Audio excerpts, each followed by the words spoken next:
ಏನು ನೋಡ್ತಾ ಇದೀಯ ಅಂತಮ್ಮ? ಫ್ಲೈಟ್ ಬಂದು ಡ್ಯಾಶ್ ಹೊಡಿತೆ ಅಂತನಾ?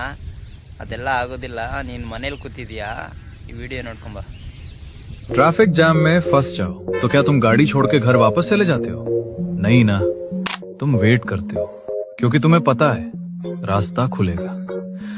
तो फिर जिंदगी के टफ फेज में तुम पेशेंस क्यों लूज कर देते हो? हर प्रॉब्लम परमानेंट नहीं होती, बस थोड़ा रुकना पड़ता है. थोड़ा ಅಂತಮ್ಮ ಅಣ್ಣ ಏನು ಹೇಳಿದ್ದು ವಿಡಿಯೋದಲ್ಲಿ ಅಂತ, ನೀವೇನಾದರೂ ಟ್ರಾಫಿಕ್ ಜಾಮಲ್ಲಿ ಸಿಕ್ಕಾಕೊಂಡ್ರೆ ಎಷ್ಟೊತ್ತೇ ಆಗಲಿ ಟ್ರಾಫಿಕ್ ಕ್ಲಿಯರ್ ಆಗೋವರೆಗೂ ಕಾಯ್ತೀರಲ್ವಾ, ಗಾಡಿ ಬಿಟ್ಟು ಹೋಗೋದಿಲ್ಲ ಅಲ್ವಾ?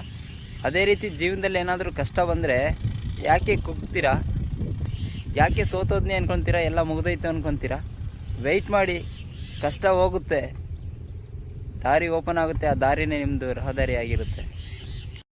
ಮನೆ ಹತ್ರ ಕಾಗೆ ಬಂದರೆ ಓಡಿಸೋ ಜನ ತಿಥಿ ಕಾಗೆಗೆ ಊಟ ಇಟ್ಟು ಕಾಯ್ತಾರೆ.